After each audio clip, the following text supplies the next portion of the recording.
The story of the Nihility and Dream continues! Peony and Plumeria managed to follow the voices of Mirabilis and Triandra to their current whereabouts, and it seems there is nothing there besides them. Get it? No, seriously though, it's not brought up at all where their attackers. They're not present. Anyway, Mirabilis is happy to see that help has arrived, turning their attention to the wounded Triandra. Despite her injuries, Triandra informs everyone of the situation, that even together, they cannot defeat the nothingness, and need the help of Lady Freya to stand a chance.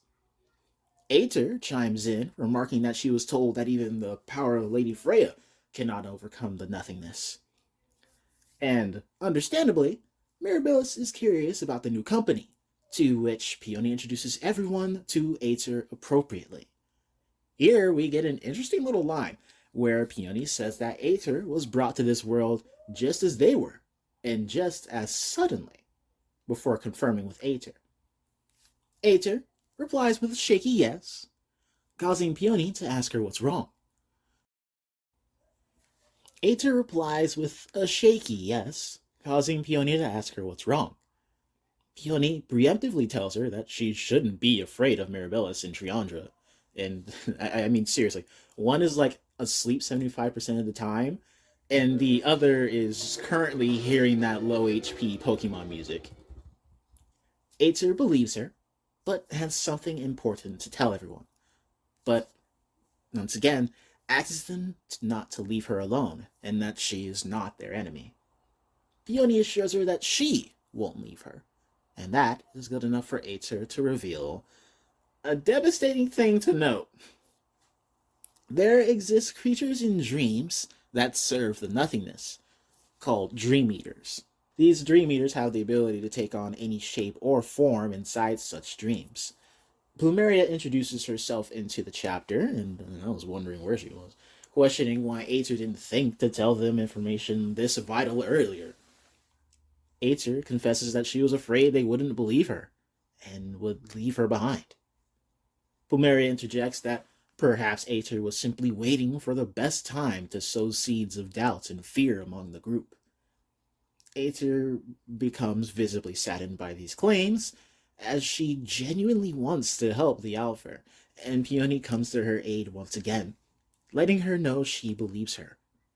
Peony even assures her that if a Dream Eater did appear, they would all team up against it and send it packing. Sink into nightmare! Wait a minute.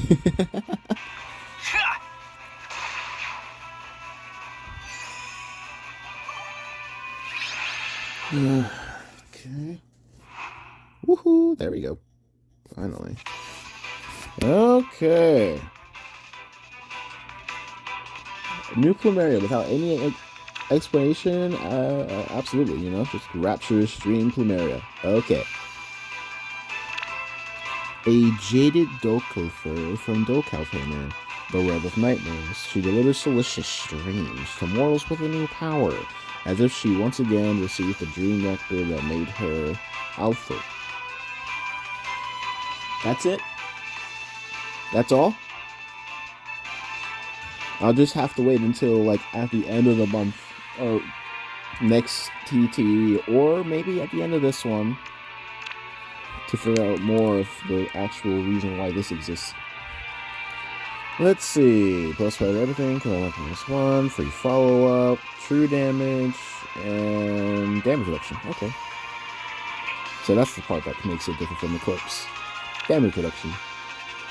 And I think the true damage.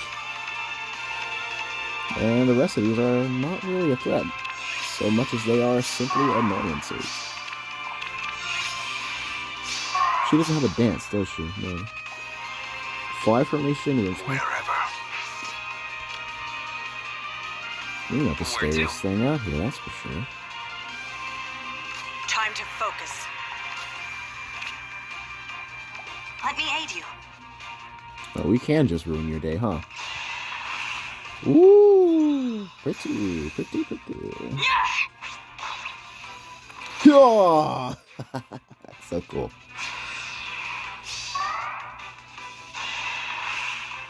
No! problem. Woo! I wish they'd come up with something cooler than just whatever in the background. Steady now. Like, very easily just simply knock you away, but I want these two to also be done for. Of course. Oh well, not up to me. All right. As you command. Leave it to me. I want to see your attack.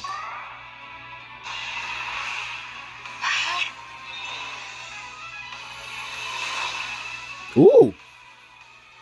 Alright. Our bonds connect us. Wretched. Wait, what did you say? Nightshade? Lead and I'll follow. I think that's what she said.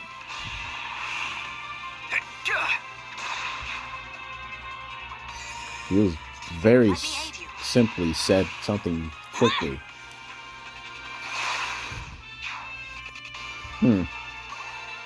Well, I guess I'll figure it out as I keep doing this. In the meantime, however... Orbs. Bedless. Yay.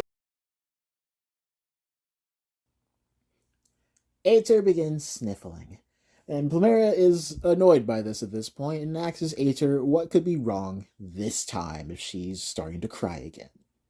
Aether answers that she can't help herself, since Plumeria views her as an enemy. To Plumeria, this is a no-brainer, as Aether was originally an enemy sent to kill them. And even though she is now their ally, they can't relax since they now know Dream Eaters exist. Plumeria even suggesting that it could be here with them as an Alphar, and that even she herself could be one. Plumeria then tells Aether that if that was enough to make her cry, then she's weak. Something Plumeria knows all too well because she herself was weak when she was human. The discovery that an Alphar was a human surprises Aether, and Plumeria lets her know that this was during a time when she was young. Back then, Plumeria knew somebody like Aether, and being around her reminds Plumeria of that person, which she finds annoying. Plumeria tells her that she should toughen up if she wants to live long enough to grow out of her weepy ways. Unfortunately, this only makes Aether comment on how lacking she is, calling herself pathetic and a weakling, which ultimately leads to her sobbing yet again. Plumeria then opts for a different approach and tells Aether that if she stops crying, that she will tell her something. A line told to her by Freya. Crying doesn't accomplish anything. If the world causes you pain, you must change either yourself, the world, or both. Which, not gonna lie, those are some pretty strong words to live by, although it does have a hint of villainy behind it, you know. Despite Plumeria noting that if you listen, there is kindness in the words, Aether is unable to figure it out at first, but she does thank Plumeria for trying to cheer her up. Aether then thinks about how she has to change, otherwise things may not work out, and Plumeria sees the gears turning, and she praises Lady Freya's words for their power to change a person's heart and mind. Oh boy. Aether follows up by saying that she will do all she can to help Plumeria and assumedly the others. And Aether then asks if she can give Plumeria a hug as thanks for her kindness. Plumeria is taken aback and tries to refuse by saying that there is no need for such gratitude. Aether apologizes, but she says that there's just this feeling she has. Aether holds a power inside of her and believes that she can share it with Plumeria. This odd line causes Plumeria to wonder about Aether, and she tells Aether that only a god could be capable of such a thing, and asks Aether just who is she? Sadly, Aether can't answer that, as it turns out her memories are a bit of a mess. But Aether does know that she wants to be Plumeria's friend.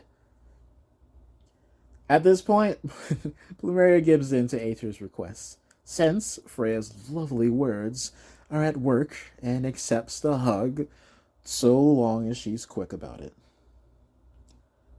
And, well, I don't know what was in that hug, but it makes everything go white and turns Plumeria into something new.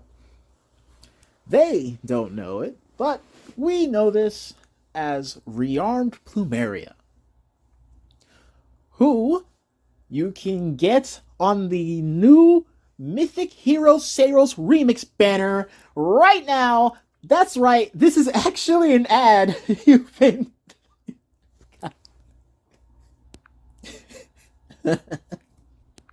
Plumeria likens this new power to how it felt when she was given the Dream Nectar by Freya and Freyr.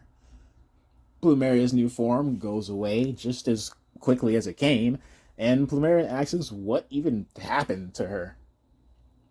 Aether tells Plumeria that someone unknown is approaching, and that they'll have to talk about it later. To which Plumeria tells Aether to get behind her, just in case it's an enemy.